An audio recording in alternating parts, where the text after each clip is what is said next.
Well, hello everyone. Welcome to video number 85 of Elsie Lincoln Benedict's book, How to Get Anything You Want. Can you believe it is video number 85? We are almost finished. We only have a few pages left. We are on lesson 7, the last lesson, How to Make Your Desires Materialize. We left off on our last call, video number 84. And if you missed any of the previous readings, or if you ever wanted to read this book, we had 84 previous videos if you want to read along and hear all of the stories and the lessons shared.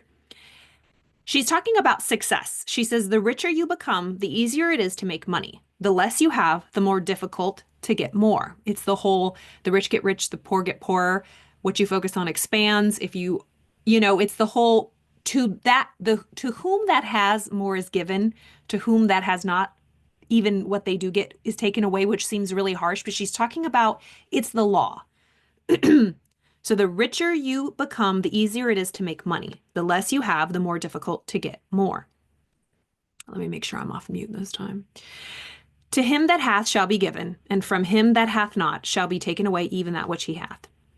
It has often seemed there was a deep injustice in that declaration of the scriptures, also a threat. But it is more of a promise than a threat, and more than all, it is a law. That's where we left off last time. Picking back up. It is not something the Creator is going to do to you or against you. It is something you do to yourself. Once you decide to pay the price, things begin to come your way. More and bigger things gravitate to you and come with less effort than it took to get the first little ones. So it's building that momentum. To get through like a rocket, it takes what? 80 or 90% of its fuel just to break through the atmosphere. And once it can just glide. So it's like we shake the most and it gets most turbulent just before the breakthrough. It takes the most effort to get there. Boom. And once you get there, yeah, you still got to do the maintenance here and there, but it just kind of glides. It doesn't take so much effort once you break through, so to speak. It is almost as if we find a storehouse of riches almost for the taking when we have once managed to get a window or door opened. Often, this is a surprise to all of us. All successful men and women who are frank will admit that many good things followed in the wake of the first big effort and followed almost without further effort. It is almost as if we find a storehouse of riches for the taking when we manage to get just a window or a door open. So she's saying it's a surprise to most people, but all successful men and women, I can attest to this, the successes that I've had in my life. When we're honest, we'll admit that the good things followed a good thing. So many good things will follow in the wake of that first big effort and follow almost without any effort. More will follow with least effort. I just went to an event where there was very successful people, and some of them were really young kids who were born into it. And I thought, wow, but they're still doing the work, just young entrepreneurs that came from an entrepreneurial background, but parents who were really rooted. And these children are very well educated, just even in just street smarts, not even college. Most of them had gone to school and from some sort of, in some sort of way. But it's a culture. It's like the easier it gets, the easier it gets. I thought, wow, this is easy for them. They've already got that momentum going. They just have to do the work to keep it, because we see a lot of kids who are born into riches and, then they screw it all up and they lose it all. But these people were good. I mean, these kids were just salt of the earth, man. They were born into privilege, but they took the baton and they were doing the work now. It was so nice to see. It was very good people. Good people. That's all I have to say. It is as if we looked through the front window of a store, saw something inside we wanted very much, and having paid the price for it, discovered that there was an endless supply of much more desirable and valuable things, which we hadn't seen from the outside at all, available at much lower prices. Nothing succeeds like success is an old and true saying. Another, not so old, but equally true, is that nothing fails like failure. The world always helps you along whichever way you are going. If you're failing, it'll help you fail more. If you're succeeding, it'll help you succeed more because that's the energy, that's the way in which you're going. It's the wind, it's the stream that if you're on downstream, it'll help you continue going downstream. But if you're upstream, it'll help you continue to go upstream. You know what I mean? Whatever, the flow, right? Whatever side you're on, this flow to failure or this flow to success. So nothing succeeds like success. The world always helps you along whichever way you are going. If you are headed uphill, it will help pull you up. If you are headed downhill, it'll give you a push. We should not complain of this, but awaken to the fact that it's a law. Yeah, it's a law. And instead of fighting it, put it to work for us. If you want to go uphill, you must manifest this to the people around you. They are all driving along life's highway too, and they see you, think of you, and get an impression of you. If you want to go down all you have to do, if you want to go down, all you have to do is to let it be known, and you will have plenty of kicks and company. The world gets one of its deepest impressions of you from the direction in which your car is moving. Everything about you tells what that is. Even children and those who catch a glimpse of you for only a moment sense this and act toward you accordingly. We pick up on other people's energy, on other people's thought patterns, on where their mind is focused. We can see it in their behavior, depending on the state of their physical body, how they carry themselves, how they're dressed, how they're groomed. Remember, we talked about presentation, how they speak, how they hold themselves, the kind of conversations and topics they talk about, how they meet and greet people. People pick up on this, even children. We can't hide anything these days. So if we think we're getting away with anything, we can't. This is the age of transparency. People can read, we can all read energy. Some people are better at it than others. So the world gets one of its deepest impressions of you from the direction in which your car is moving. Everything about you tells what that is. Even children and those who catch a glimpse of you for only a moment sense this and act towards you accordingly. You never deceive them very much or very long in any way. Bluffing and pretending do not deceive anyone. You can always smell a rat, right? You can smell a facade, a fake. Sooner or later, bad fruit falls on its own.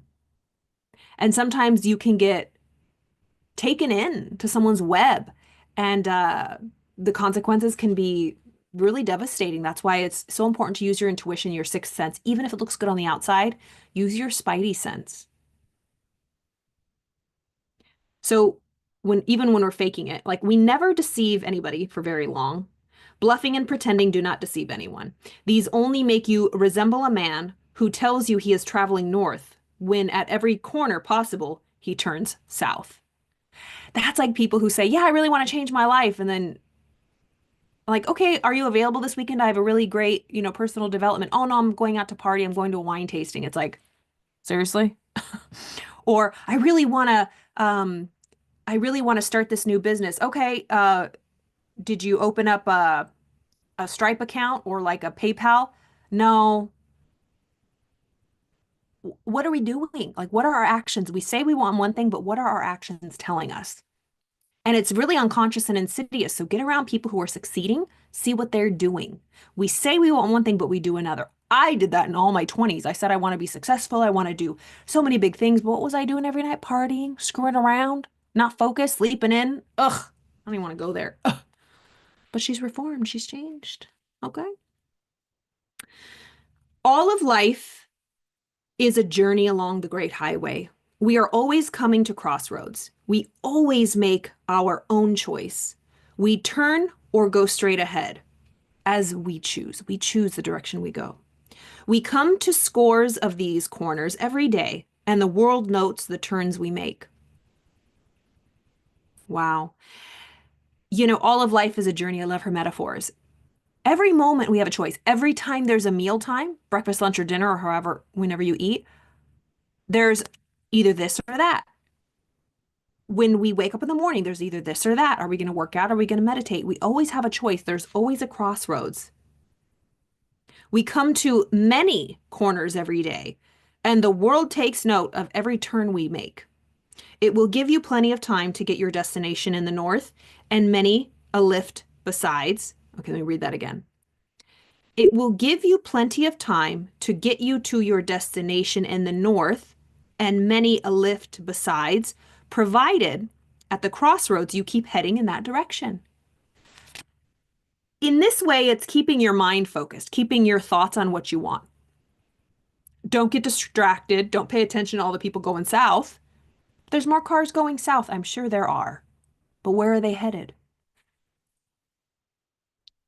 Another strange thing about it is that the higher up you get, the more help the world gives you. And the lower down, the harder the kicks. Ooh. Mm-hmm. You can see it for yourself. If you haven't a cent and ask the world for a quarter to keep you from starving, it will not give it to you very quickly or very graciously. It says it can't encourage that kind of thing. It is afraid you might not deserve it. But if you're a millionaire with more money than you know what to do with, people will gladly loan you millions. And if you happen to be a banker with green packs piled mountain high in vaults, they will come to you and ask you to make room for their extra money also. To the big dinners and to the big dinners and hungry To the big dinners, the hungry are not invited. Oh, that's the truth. To the big dinners, the hungry are not invited. The guests are those already overfed. So the hungry are not invited to big dinners. People that are overfed are. Woof. Yeah. So if you know a poor person begging for money, they're not going to get money very quickly because people are going to say, well, they don't deserve it. What are they doing with their life? But if a millionaire asks for money, people will throw money at them. Bankers will give piles of money to them. If a railway magnate drawing a salary of 200,000 a year, so this was back in the let's see how much that is. Hey Siri, what is 200,000 US dollars equivalent to in 1920?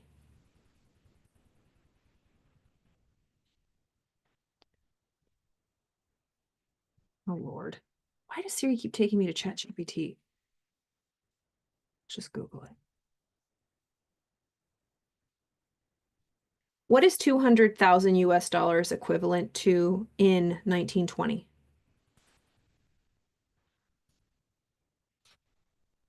Oh, 3.1 million. I thought it said billion at first. That's why I gasped. Wow. So if a railway magnate drawing in a salary of 3.1 million a year takes a trip over another road, he travels on a pass with drawing rooms and special service. But if a tramp tries to steal a ride on a beam next to the wheels underneath, he's kicked off. The man with a library so big he doesn't have a chance to read half of his books is the one to whom we present rare volumes, while he who has none gets none. That's the truth. You know what I always equate it to is like on social media, especially on TikTok, how there's those beauty influencers. I love to watch people do their makeup and like hair, and they get the merch, they get the free PR. They are already making a lot of money. They're earning money, rightly so. They create valuable content that's entertaining and they have a big following and they get taken around the world on these brand trips and they get so much free stuff. Creators get free stuff. They're making the money and they get free stuff. It's like that is, I think of this rule all the time. To someone that has, more is given. And to somebody who's like begging in the comments, can you donate to me? Can you send that to me? Must be nice to get all of that right. It's a mindset. Wow, that's true. The people who are surrounded by love, whom everyone loves, are the ones who also love, while those without it are ostracized. So it's not just about money. It's about love. If you are loving and you give love, you get more of it. And when you get more love, you get even more love from more people. But if you don't love or you are closed off, you're like on an island, you're secluded. So the people who aren't loved need it the most, but they don't get it. They're the last to get it. This is all true, you say, but how is one to get started in the right direction, especially when, as you say, the whole world is busy helping us downgrade already? The answer is change the cause and you also change the effect. Change the cause. Thought is cause. Change your thoughts. Effect is our results, our actions.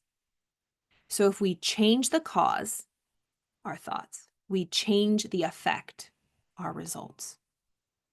If we just change the way we think about everything, changing our perception, it's not to deny the realities that are going on in the world, it's to shift our perception.